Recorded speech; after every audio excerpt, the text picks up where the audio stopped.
देख रहे थे ना।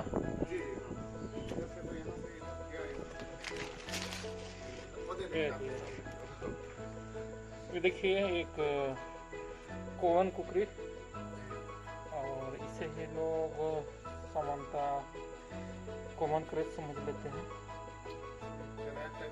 हाँ, करेट टाइप से ही दिख रहा है, लेकिन ये करेट नहीं है और इसमें जहर भी नहीं होता। अचानक से डर के हम लोग तो हो नहीं गए। नहीं, बहुत अच्छा किए। हाँ हाँ हाँ, पकड़ा गया। पता नहीं, देखिए ना, उनको तो डर भी नहीं लग रहा है।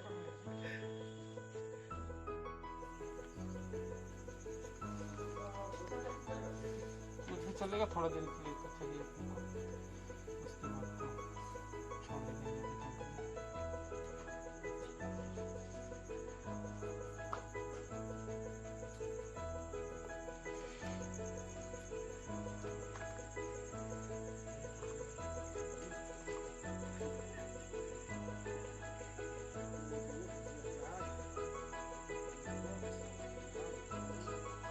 ना गोमन है ना हिराज है, इसको कॉमन कुकरी बोलते हैं। और हमारे जसपुर में इसका कोई क्षेत्रीय नाम इसलिए नहीं है क्योंकि इसको इसके ओरिजिनल नाम से लोग नहीं जानते हैं। इंग्लिश नाम तो कॉमन कुकरी ही, हिंदी में भी जनरली कुकरी कह देते हैं। हाँ, बन जाएगा। और इसको करेक्ट समझ लेते हैं लोग, इसलिए इसको अलग से कोई नाम की जरूरत नहीं पड़ी हमारे साइड। जी, ये फुर्तीला नहीं है बोल रहे थे, अभी देखिए फुर्तीला।